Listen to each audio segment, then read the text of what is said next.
Hello everyone, welcome to Chetan Bharat Learning and welcome back to our weekly current affairs series in which we'll cover all the important developments with respect to the field of science and technology. Now our period of reference for this particular lecture shall be 3rd of April to 9th of April. That means from 3rd April onwards till 9th of April, whatever was covered in the field of science and technology as far as the current affairs are concerned, we shall cover it today. Now let's take a look at the topics we shall cover in this particular lecture. What happened in this past week? Alright, so topics to be covered. Now first of all, we'll talk about rare diseases. Alright, there has been a news, Government of India has removed customs duty from various drugs and therapeutics as far as rare diseases are concerned. So what are rare diseases? That becomes important for us as far as prelims is concerned and obviously for mains as well. So what are rare diseases? We'll talk about that and we'll look at this news item from a science and technology perspective. We won't get into the economics part of it. Okay, customs duty was removed, what losses or what gains the government would stand to gain, right? We'll just talk about rare diseases from a scientific point of view. Then, recently a pharmaceutical manufacturer in India, or I should say a pharmaceutical exporter in India, exported certain eye drops. And the US drug agency reported, American drug agency reported that these eye drops contain drug-resistant bacteria and this might become a problem in US. And this might also become a problem for pharmaceutical exporters in India because there is going to be a rumor, or not just the rumor, people would stand to believe that anything that comes from India as far as pharmaceutical products are concerned, well, they will be contaminated with drug-resistant bacteria and they are very dangerous because these bacteria cannot be treated with antibiotics. So we'll talk about this, what drug resistance is, alright? Then 33 items have been given GI tags, geographical indications. Now, as you guys all know, for your science and technology, as far as the curriculum of your science and technology is concerned, intellectual property rights is a major portion. Now, there are various intellectual property rights, for example, patents, copyrights, industrial design, and so on and so forth. But GI tags are also important. So recently, Government of India has declared or given GI tags to 33 indigenous Indian items. So what is GI tagging? We'll talk about this. Then, recently a group of 10 countries and America, USA, have come out with a resolution called Anti-Spyware Declaration. Right? India is not part of this group of 10 countries though. But Anti-Spyware Declaration. Now, what is Anti-Spyware Declaration? First of all, you need to know what spyware is, right? And what is this Anti-Spyware Declaration? It is related to cyber threats, by the way, right? So, we'll talk about this. Then, Laser Interferometer Gravitational Observatory, India. You know, there is a district in Maharashtra called Hingoli. Now, they are developing LIGO. Now, what is the purpose of LIGO? LIGO actually detects gravitational waves. These waves were predicted by Einstein's theory of general relativity. So, scientists have developed an observatory which can detect gravitational waves. And through gravitational waves, we can detect high mass, high energy events far away, far back in time and far away in the universe. Now, there are as of now 2 LIGOs in the world. Right? USA first started developing them. Now, there is this project called LIGO-India. That means Laser Interferometer Gravitational Observatory would be set up in India. Now, with this LIGO in Maharashtra, we as Indians or India will be able to detect gravitational waves in this space. And this would be a huge step forward as far as research and development with respect to astrophysics is concerned in India. So, it's a big development. All right. Then in the end, we'll cover certain space-related news. There were a couple of news items that actually demand our attention. So we'll cover this important space-related news. And with that, we'll conclude the lecture. All right. So this would be the list of topics that we shall cover in this particular lecture. All right. Let's start with rare diseases. Okay. So first of all, as the name suggests, what are rare diseases? Basically, rare diseases are those diseases that are rare in nature. Now, what's the problem with rare diseases? Well, the thing is, these diseases are not commonplace. And by commonplace, I mean they're extremely rare. By which, precisely, I mean that not many people are affected by this. Now, this creates a sort of problem. How? You see, pharmaceutical companies develop drugs for treating various diseases, right? Now, those diseases are commonplace. Now, pharmaceutical companies actually spend a lot as far as research and development is concerned, as far as manufacturing of those drugs is concerned, and they are looking for selling those drugs, right? But in the case of rare diseases, what happens is that not many people are affected by this disease. So even if pharmaceutical companies develop these drugs, they won't be able to sell that many drugs. Because in the entire country of India, let's suppose there is this disease called muscular dystrophy. Now, in our entire country, only 10 people are affected with muscular dystrophy. Muscular dystrophy is extremely rare. Now, pharmaceutical companies don't see any incentive in developing this disease. Because even if they develop this disease, the drug for this disease, they won't be able to sell it to many people. Let's suppose they capture the entire market share. Then too, they'll be able to sell 10 drugs. Or drugs to 10 people. They won't recover their profits. They won't recover the cost that they have spent on research and development or manufacturing these drugs. Hence, pharmaceutical companies don't see much pharmaceutical companies don't see financial incentives for developing these drugs for these diseases, right? Because they are rare. And that is why these diseases are known as orphan diseases. Why orphan? Because they are so rare that not many companies, all of the companies don't see any incentive in developing these diseases, developing drugs for these diseases, right? So rare diseases are those diseases that are extremely rare, not at all commonplace, and they're also known as orphan diseases. Why? For a very simple reason, they do not have enough attractive incentives for pharmaceutical companies to invest in R&D. Right? Now, what was the news with respect to rare diseases? The central government earlier this week exempted all foods and drugs for rare diseases imported by people for personal use from customs duty. Now, yes, not many drugs or therapeutics have been developed with respect to rare diseases, but some have been. Some drugs have been developed. Now, in India, people who are suffering from rare diseases, they import these items, these drugs, these therapeutics. But whenever something is imported from outside, that product has to pay customs duty, or the importers have to pay customs duty, which makes these drugs expensive for Indians. The government of India has exempted these drugs, foods, or therapeutics from customs duty, making it cheaper for people suffering from rare diseases in a way to benefit this section of the population. With most therapy for rare diseases priced very high, this will make a significant difference to families of people living with the condition. Obviously, what will be the benefit of this move, this move of the government? The exemption will lead to substantial savings for patients with rare diseases who are often unable to afford life-saving medicines due to prohibitive costs. Now, let me tell you, drugs for rare diseases are extremely expensive. Why are they expensive? Well, the thing is that not many people are affected with rare diseases. So even if some of the pharmaceutical companies develop these drugs, they want to recover their costs. Now, not many people are affected with this disease, so their scale is not that big, right? So what happens is that even if a pharmaceutical company develops a drug for rare diseases and it can only sell it to 10 people, it will increase the price of each and every drug. Right? Because they are, after all, in there for money and they want to recover their costs, right? So that is why rare diseases or drugs for rare diseases are extremely expensive, though many governments provide certain subsidies and certain benefits like this present benefit the government of India has provided, right? But this is a con, or this is a problem of rare diseases. They're extremely expensive, or the word that is used for it is cost prohibitive. All right. Along with medicines for rare diseases, the government also removed customs on cancer immunotherapy medicine, Keytruda. So, there are new cures that are coming out for cancer, right? One such cure is related to immunotherapy, where they genetically modify your immune system to fight cancerous cells. Right? Now, there is a particular drug for treating cancer through immunotherapy that is called Keytruda. The government has removed customs duty from that also. So in totality, this move is to provide health benefits to people or reduce costs, out-of-pocket costs for people suffering from certain diseases, right?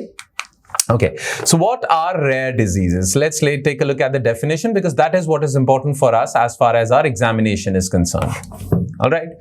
According to WHO, let's take a look at the definition given by World Health Organization. According to WHO, a rare disease is a debilitating lifelong disease or disorder with a prevalence of 10 or less per 10,000 population. See how rare it is. Right? Just 10 or less than 10 people are affected for every group of 10,000 people. Treatments for such diseases can be very expensive, going up to 1 crore per year. 1 crore rupees per year. So only rich people can afford treatments with respect to rare diseases. Poor people have nothing going for them. That is why these diseases are known as orphan diseases. Orphan why? Well, pharmaceutical companies find little incentive in developing these drugs. And because of that, not many drugs are available. The drugs that are available for treating rare diseases are extremely expensive. You've seen the cost also. There are 7,000 known rare diseases in the world. 72% of them are genetic. So most of the rare diseases are genetic disorders. Something wrong with your gene pool.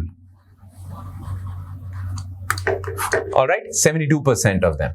Though there are 7,000 known rare diseases. Now the word known is important because there are various diseases that are still yet unknown. They are so rare. There are people out there who are suffering from them. All right. And in total, there are 300 million patients all across the world. Now, 300 million amounts to 30 crore. So 30 crore people all over the world suffer from rare diseases. Some of the examples of rare diseases are cystic fibrosis, muscular dystrophy, hemophilia. This is a blood-related disorder. All three of them are genetic disorders, by the way. Let me tell you that. Okay. So what is the challenge with respect to orphan diseases? Let's call it that in this particular slide. What is the challenge? Patients with rare diseases are disadvantaged by the lack of volumes. Now, volumes with respect to pharmaceutical companies. Even if they manufacture a rare diseases drug, they're not going to be able to sell that drug to many people because not many people are suffering from this disease. So there is this problem of volume that usually spur pharmacological companies into producing life-saving medicines. Pharmaceutical companies produce medicines because they are looking for profit. Now, profit comes from scale of production. The more medicines they are able to sell, the more they are going to recover their profits, right? But rare diseases suffer from this problem, suffer from the problem of scale. Not many people are suffering from this. That's why pharmaceutical companies don't see any financial benefits in developing these drugs. So there is this volume issue. Now, let's talk about India. How many people in India are suffering from rare diseases? Now, it is estimated that 100 million people in India have some form of rare diseases. So, in total, globally, there are 300 million people suffering from rare diseases. India amounts to 100 million people. That is 33% of the people suffering from rare diseases reside in India. That's a huge problem. It's an India problem. Now, to treat rare diseases or to solve this health crisis, Government of India came up with a policy called National Policy for Rare Diseases in 2021. Let's take a look at this policy first, all right, because you need to be familiar with this policy as well. It offers financial support for one-time treatment of up to 20 lakhs, introduces a crowdfunding mechanism. So Government of India is going to provide you 20 lakh for treatment, all right, and that actually covers a lot of your cost. Then, where will that money come from? Where will this money come from? So Government of India has come up with a mechanism called crowdfunding mechanism. So many people who want to donate money for treating rare diseases, they can do that. So this is known as crowdfunding. Creates a registry of rare diseases because after all, we want to know how many people in India are suffering from rare diseases. So we need to create a registry. We need to have data for that. And data is powerful. And provides for early detection, diagnostics. Now, under this policy, all the rare diseases that are known to mankind are grouped in 3 groups. All right. Group 1 contains of disorders amenable to one-time curative treatment. So, those rare diseases that can be cured by just one-time intervention, one-time treatment are categorized in Group 1. And the government shall provide 20 lakh rupees of financial support to people who are suffering from this disease. All right. Now, all of this comes under Rashtriya Arogya Nidhi. All right. Those diseases that require a lifelong treatment would be grouped in Group 2. All right. And government has come up with various mechanisms to fund this treatment cost. And Group 3, diseases for which definitive treatment is available, but challenges are to make an optimal patient selection for benefit, very high cost and lifelong therapy. Now, these are diseases that have very high costs, extremely high, higher than even Group 1 and Group 2. And these are lifelong treatments. And not many, though treatments are theoretically available, but they are not available readily for people who are suffering from these diseases. So government has come up with another set of mechanisms to treat people who are suffering from the diseases that lie in Group 3. All right. Okay, let's move forward. Yeah, something more on national policy on rare diseases. The government would notify selected centers of excellence at premier government hospitals for comprehensive management of rare diseases and also do research and development. The centers of excellence would be provided a one-time grant to a maximum of 5 crore each for infrastructure development for screenings. Because you see, rare diseases, this policy on rare diseases also strives for early detection. So for that, screening facilities need to be available. Right? Test, treatment, vagera, vagera. All right. Now, there are certain other challenges with respect to rare diseases that can be asked from you in your mains examination. So, let's take a brief overlook over these challenges. These diseases have differing definitions. What are the challenges that are plaguing rare diseases? All right. Other challenges, apart from the volume challenge. These diseases have differing definitions in various countries and present fundamentally different challenges from those of more common diseases. Actually, every country has a different definition. So that is why it is very difficult to keep a global track over these diseases. Right? Less than 5% have therapies available to treat them and about 95% have no approved treatment and less than 1 in 10 patients receive disease-specific treatments. So for all the rare diseases that have been identified, only 5% of them have some form of treatment available. 95% of the rare diseases do not have any treatment whatsoever. Where drugs are available, they are prohibitively expensive. We have talked about this, placing immense strain on resources, and also the government has not been able to provide for this for free. In India, there is a lack of epidemiological data. Like I said before, data is important. So we do not have a proper track of people who are suffering from these diseases. That is why national policy on rare diseases actually imagines a registry of people suffering from these diseases. All right. So these are the challenges that might be asked from you in your mains examination. So take care of this. All right. And without further ado, let's move on to the next news item that is known as drug-resistant bacteria.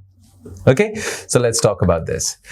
First of all, what's in the news? The National Public Health Agency of United States Center for Disease Control and Prevention, CDC, has expressed concern that a drug-resistant bacteria strain allegedly linked to eye drops imported from India could gain a foothold in US.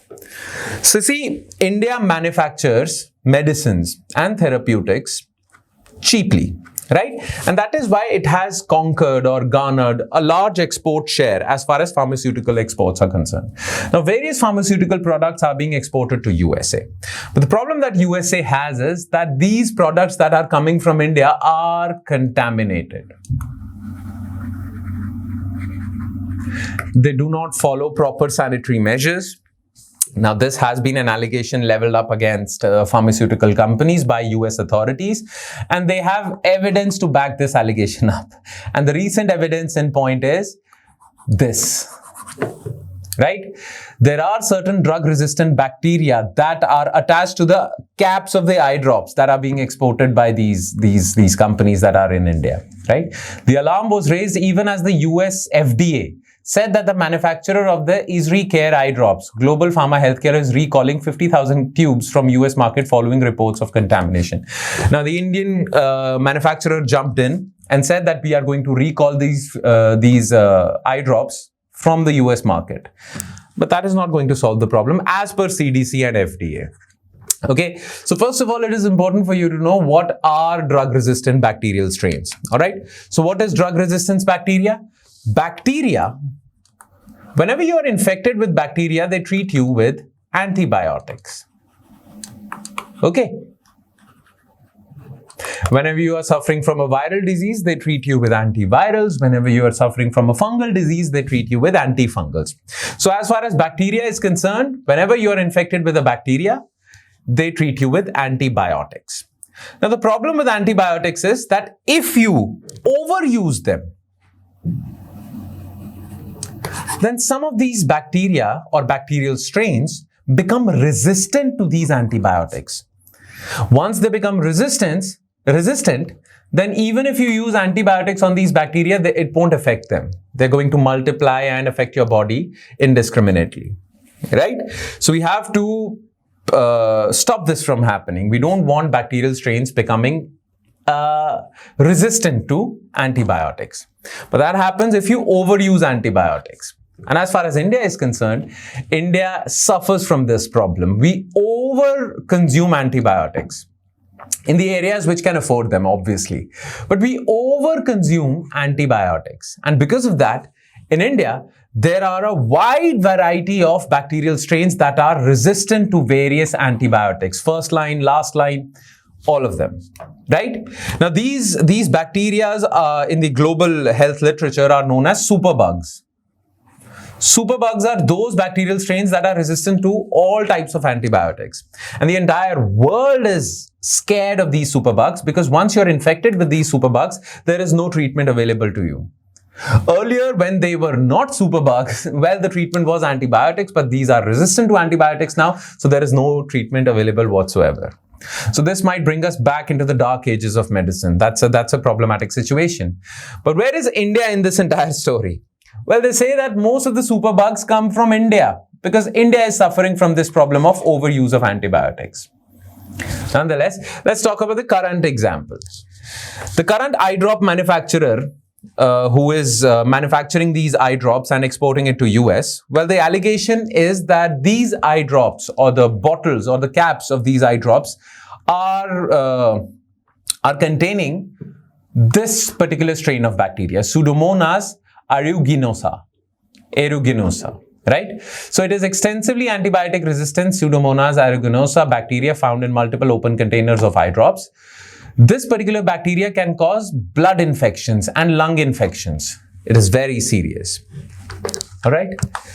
Now, what is India's role? Where does India lie in this entire story? The eye drops were manufactured by Chennai-based Global Pharma Healthcare and distributed in US market by Esri Care and Delsam Pharma. Previously, WHO had issued 2 medical product alerts on cough syrups manufactured in India, which were exported to Gambia and Uzbekistan. So many pharmaceutical products that are coming out from India. Well, we laud India for its pharmaceutical exports. The recent economic survey also praised India's pharmaceutical companies for exporting such high volumes of medicines. But the problem is that the world is actually not trusting India's pharmaceutical products because they are contaminated with, like I said before, superbugs.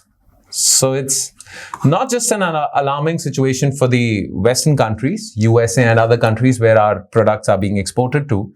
It's also an alarming situation for India as well. Why? Because these superbugs are in India. It might affect our population. And second, it might affect our export revenues, which is a problematic situation because we rely on exports for our economy. All right. Now, as far as India is concerned, what rules and regulations are in place to prevent contamination of products being exported to other countries, khaskar pharmaceutical exports?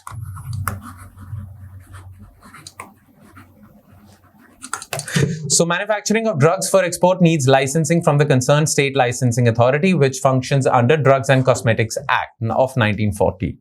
All manufacturers were required to meet the requirements of importing country. So there are 2 regulations. Number 1, you have to abide by the rules and regulations of Drugs and Cosmetics Act. And number 2, you have to abide by the rules and regulations of the country that you're exporting to. All right, these two sets of rules and regulations need to be followed, or else you won't be given an exporting license and you won't be able to export your pharmaceutical products. But despite all these rules and regulations, still there are various superbugs that are being exported along with the pharmaceutical medicines. It's a huge problem. All right. Anyway, let's move on to next news item that is related to GI tags. All right. Now, what was in the news? Well, Basholi painting, it's a form of miniature painting found in Jammu. Alright, Basholi painting, the famous Pahari miniature style of painting known for its use of bright and bold colors and peculiar facial forms from Jammu's Kathua district, has received a GI tag. Now, this Basholi painting belongs to the list of 33 items that have received GI tags in the past year. It is among the 33 products that obtained the GI tagging on March 31st, the highest ever in single year. First of all, it is important for you to know what GI tags are, right? And I'm hoping that you're aware of intellectual property rights. I'm hoping that you're aware of patents. I'm hoping that you're aware of copyrights, right? Now, in the list of these protections that are available to people who invent something, there is geographical indication. Now, what are GI tags?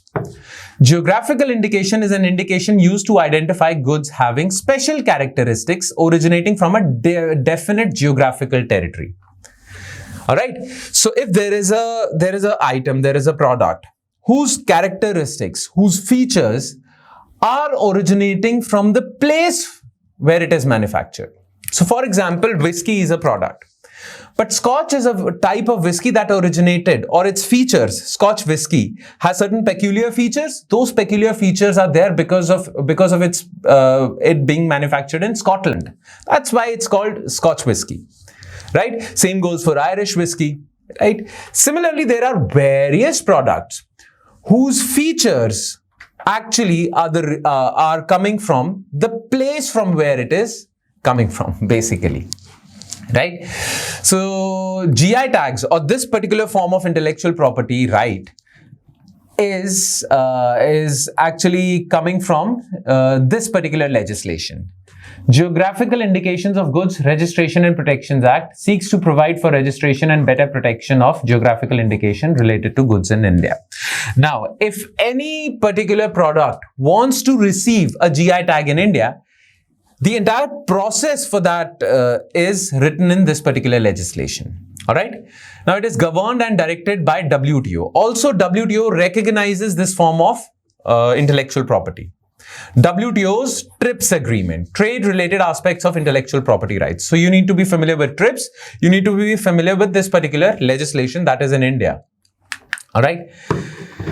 Now, before TRIPS agreement and before WIPO convention, World Intellectual Property Organization convention, there were two conventions in the world that governed the scene of intellectual property rights in the entire world. One was Paris Convention, the other was Berne Convention, right? So intellectual property rights came into being back in 1880s. So Paris Convention was in 1886, if I'm not wrong, and Berne Convention was in 1883. These two conventions actually laid the bedrock of intellectual property rights regime in the entire world. Now, Paris Convention dealt with industrial invention. Berne Convention dealt with copyrights, right? So this particular form of intellectual property right, geographical indication, was also mentioned in Paris Convention. So this is nothing new. Its history goes way back to 1886. Right? It was decided, also stated in Articles 1, 2 and 10 of Paris Convention that the protection of industrial property and geographical indications are elements of intellectual property. Generally, agricultural items, natural items or manufactured items come under or are qualified for receiving GI tag. Alright. Now, among these 33 items, 2 items are of utmost importance for our preparation. So, let's discuss those 2 items. Alright. One is Basholi painting, All right, like I've mentioned this before, Basholi painting comes from Kathua district of Jammu. It is the first independent GI tag product from the Jammu region. So Jammu region has no product that has received GI tag except for Basholi paintings. It is considered the first school of Pahadi paintings. These are painted on paper, cloth, wood using natural pigments and dyes. All right, and the other item that is of utmost importance among this list of 33 items is Ladakh's wood carving. Wood carved structures, tables, wood carved structures basically that are carved in Ladakh have received this GI tag. Ladakh's wood carving has been known for its intricate designs and unique patterns which are mostly inspired by Buddhist themes and motifs. Obviously, Ladakh has a significant chunk of Buddhist population and is also a part of their culture. The wood carvings are made from local wood such as willow and apricot, and they are often used for decorating doors, windows and other household items. So these are the two items that you need to be familiar of, right? You need not prepare for all the other 33 items. Just remember the information discussed in this particular lecture with respect to Ladakh's wood carving and Basholi painting. And for your mains preparation, I have also mentioned significance of GI tag. I mean, what are the benefits of this particular form of intellectual property right? So go through this also. This is for your mains only. All right. Okay, let's move forward. Let's go to anti-spyware declaration. Now, first of all, you need to be familiar with the fact that what spyware is. What are spywares? See, you're familiar with hacking, right? Computer hacking, right? And this computer hacking is done through a software that is planted in your system. Right? Makes sense? Sometimes it's called a malware, sometimes it's called a ransomware. There are various names for it depending on the function that these softwares perform. So basically, any malicious software that is inserted into your computer to do malicious stuff, right? Those are the hacking tools that are deployed by various hackers. Now, let's suppose there is a software that can be installed in a computer and that will steal all the information from that computer. And maybe that computer belongs to a sensitive organization of a country. Let's suppose our defense establishment has stored all of its data in a group of computers, and those group of computers are affected by this malware or software which steals the information, India's defense information, and sells it to India's enemy countries, right? So in that case, this particular software would become a spyware. Basically, the job of this software is to infect the computer and spy on behalf of the manufacturer of this software. Right? Now, spywares have wreaked havoc as far as various countries are concerned. You must be familiar with this software called Pegasus that was used to spy on opposition leaders. That's the allegation what opposition members of our current establishment say. Right? And Pegasus was manufactured by an Israeli tech firm, and it was deployed in various countries, and it was deployed by various ruling establishments to spy on their opposition members. Right? So these are spywares. Basically, spywares are viruses or computer viruses or softwares that are designed to spy on you. All right? Now, US and 10 other nations, India is not part of it, by the way. US and a group of 10 nations issued the first ever significant anti-spyware declaration. Which are those 10 nations? Australia, Canada, Costa Rica, Denmark, France, New Zealand, Norway, Sweden, Switzerland, United Kingdom, and United States are the countries involved in this. Now, what is this declaration all about? First of all, let's take a look at what a spyware is. So let's take a look at the technical definition of a spyware. Spyware is a software with malicious behavior that aims to gather information about a person, organization, and send it to another entity in a way that harms the user. Right? So, for example, Israeli software called Pegasus, Italian software called Hermit. These were softwares to spy on enemies, or not just enemies. These were utilized to spy on your enemy, basically. Various countries, various big organizations, various tech companies like Facebook, Google, and so on and so forth. All right. Now, what's this declaration all about? The declaration stated that Australia, all these countries, would take decisive steps to create robust guardrails and procedures within their respective systems. The declaration seeks to realize the importance of stringent domestic and international controls on the proliferation of this technology. Basically, these countries are cooperating to fight against the menace of spywares, because all of these countries are affected by it. And India is too affected by it, but India is not part of this declaration. All right, that's it. That's the point of including this news in today's lecture. Let's move on to LIGO-India. All right. Now, Union Cabinet on Thursday approved a project to build an advanced gravitational wave detector in Maharashtra, Hingoli district of Maharashtra, to be precise, at an estimated cost of 2,600 crore. This facility's construction is expected to be completed by 2030. So by 2030, India too would possess the capability of detecting gravitational waves, which not many countries have. Only USA has, and soon Japan would also have. By 2030, we would be in the list of those few countries that would have the capability of detecting gravitational waves, which are very difficult to detect. Now, it becomes pertinent for you to know what gravitational waves are, right? So, what are gravitational waves? Basically, as per Einstein's general theory of relativity, Einstein says that gravity is not something gravity is not a force. Generally, in Newtonian physics, what we understand is that gravity is when two objects attract each other. Two heavy objects attract each other. The force between them is the force of gravity. Now, Newton also calculated that, right? How much is that force? But what Einstein did is Einstein gave you the reason behind the existence of gravity. Einstein said that this entire space-time, this entire space, this empty space, is bendable, flexible, warpable. So whenever an object of heavy mass gets into the space, it actually bends the space around it, right? And because there are objects flying like asteroids, meteorites, they're flying in the universe. Whenever a particular object of certain mass enters into the orbit of this particular object, this heavy mass object, because the space is bended, it gets trapped into this. Right? And this is what is gravity. Okay? Now, whenever two heavy objects in the universe, like big stars, big black holes, when they collide, they send gravitational waves out in the universe. These gravitational waves are like ripples in water. Whenever you throw a stone in water, it creates ripples around it, right? So, whenever you collide two heavy objects, it creates similar ripples in the fabric of space. And these ripples travel with the speed of light or electromagnetic radiations. That is why these ripples are known as gravitational waves.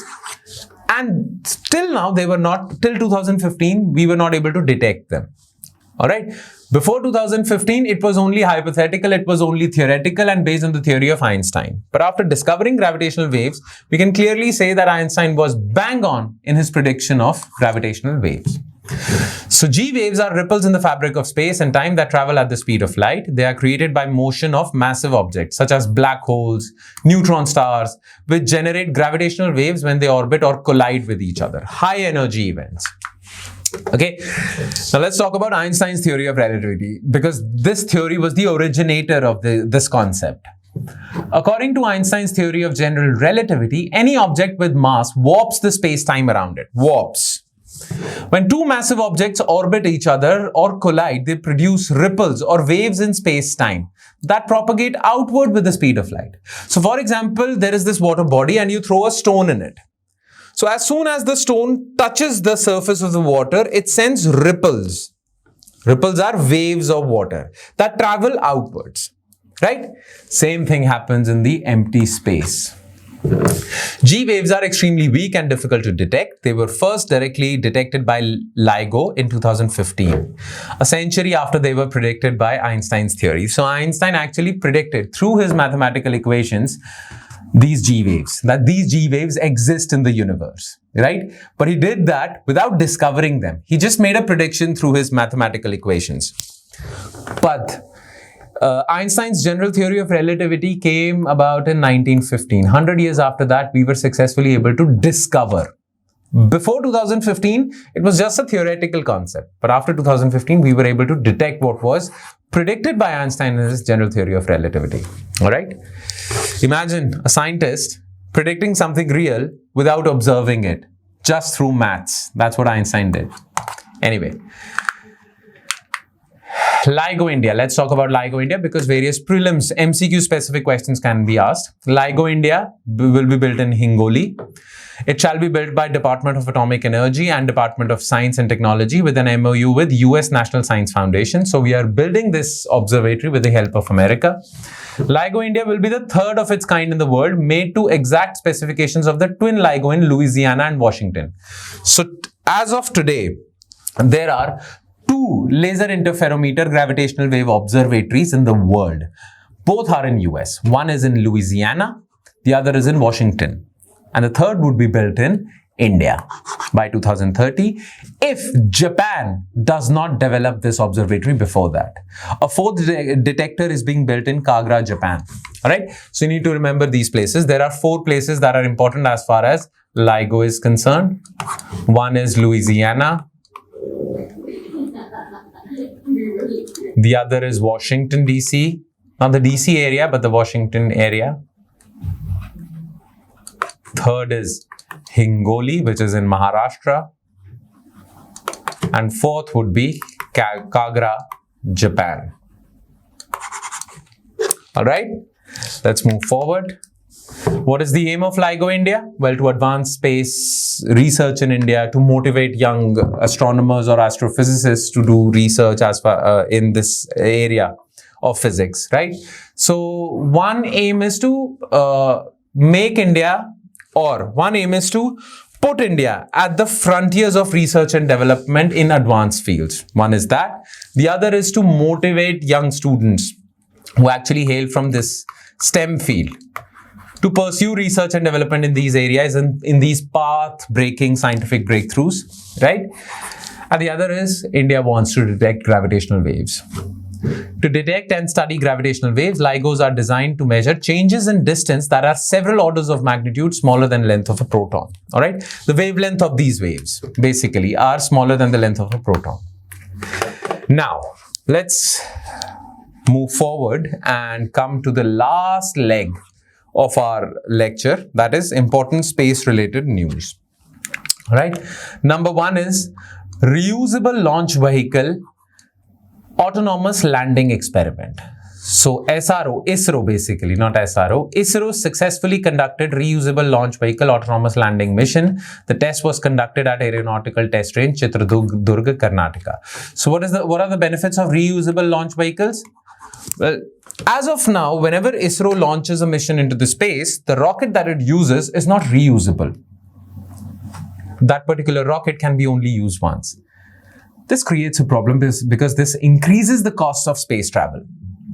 If ISRO is able to develop a rocket that can be used multiple times, then it would reduce the cost of every space journey, right? That is what ISRO is trying to get at. And it's not just ISRO. Elon Musk, the founder of SpaceX, is also trying to develop a reusable launch vehicle. And ISRO is also trying to develop a reusable launch vehicle. And this particular experiment that was conducted in Chitradurga, Karnataka, is a step in that direction. All right. So what are reusable launch vehicles? A launch system that allows for the reuse of some or all of the component stages. The vehicle returns to Earth intact after the mission. Challenges. What are the challenges to this technology? Okay. Why this technology has not come into being as of now, as of today? Lack of landing technology. It's very difficult to launch a mission and then call it back, and that particular rocket to land safely on Earth. It's a very difficult, tedious task. That is the biggest roadblock. Reusable stages weigh more than equivalent expendable stages. Obviously, these are more expensive. Refurbishment after landing may be lengthy and expensive. So these are the tech challenges. Nonetheless, ISRO is conducting various experiments with respect to reusable launch vehicle. LEX is just a part of it. What are the other experiments? Phases of reusable tech experiment. Hypersonic flight experiment. You will launch a particular payload into space using a hypersonic rocket. Hypersonic means more than the speed of sound, more than 5 times the speed of sound. Mach 5. Landing experiment, which was the current experiment in Chitradurg. Return flight experiment, scramjet propulsion experiment. Now, I won't get into what scramjet is. I guess I have explained that in previous other science and technology related lectures and also in the static lectures with respect to science and technology. Scramjet is basically air breathing engines, air breathing rocket propulsion system. RLV LEX, the current Chitradurg experiment, involves taking an unmanned wing prototype to an altitude of 4.5 km on a helicopter, dropping it from there, and that particular spacecraft needs to land automatically on the surface of the Earth. It must travel the distance autonomously, gain velocity, maintain control, and land on a runway. That was the experiment. Okay. ISRO is also working on orbital re-entry vehicle. Okay. Once you launch a particular satellite into orbit and you want to call that satellite back to the Earth, for that you require orbital re-entry vehicle. In ORE, a wing body called orbital re-entry vehicle will be taken into orbit by an ascent vehicle derived from the existing GSLV or PSLV rockets, stay in orbit, and then come back to Earth. This basically is for our manned missions. Because if we are taking people to the space, we want them to come back safely as well. All right. Which are the other countries who have developed this technology, reusable vehicles? Well, SpaceX Falcon 9 rocket, Falcon Heavy Starship, Blue Origin. Amazon's founder Jeff Bezos has another company called Blue Origin, which is working in the field of space commerce. It has developed a rocket called Space Shepherd, which will be a reusable vehicle. And Richard Branson, I guess. He's the founder of Virgin Airlines. So Virgin Galactic is a company that is trying to develop rockets, launch vehicles, spaceships for space travel. So its Spaceship 2 is also proposed to be a reusable launch vehicle. All right. Okay. And next item is SNAP 10A. You know what SNAP 10A is? You see, on Earth, there are various nuclear reactors, right? Now, back in 1965, USA actually launched a satellite which had a nuclear reactor on it. So it was a nuclear reactor in space. That was a big achievement back then in 1965. But back then, USA was achieving a lot in space. They were able to send a person on moon. So that was the golden age of NASA. Nonetheless, SNAP 10A is in news. Why? Because SNAP 10A was the world's first operational nuclear reactor in space while it still remains in orbit. It is still in orbit. Though it functioned as a nuclear reactor for 43 days only after 1965. But it's still in orbit and it's a danger for everyone. Because God forbid if it drops back onto the Earth, it might lead to a nuclear explosion and it's not good for anyone. The US's first and only known space nuclear reactor, SNAP 10A, was the result of government-sponsored System for Nuclear Auxiliary Power Program, SNAP program. System for Nuclear Auxiliary Power Program, SNAP program, also known as Snapshot for Space Nuclear Auxiliary Power, SHOT. Again, back in 1965, both USA and Russia were in a form of space race. They were trying to put systems in space and they were trying to outgrow each other. SNAP 10A, more on SNAP 10A.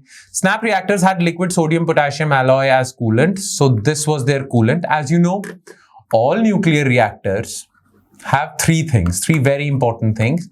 Number one is coolant. The other is a moderator.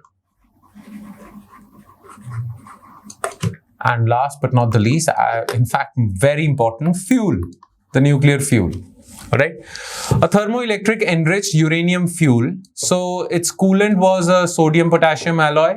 Its fuel was enriched uranium with zirconium hydride as a moderator. So its moderator was zirconium hydride. All right.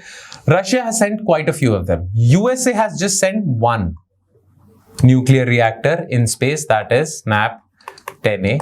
Russia has sent many. Like I said, both of them were in a form of a race to grow each other in all scientific fields, including one that crashed and scattered radioactive debris over Canada. One of this nuclear reactor launched by Russia dropped and spewed radioactive debris in Canada, which is a very big news. All right.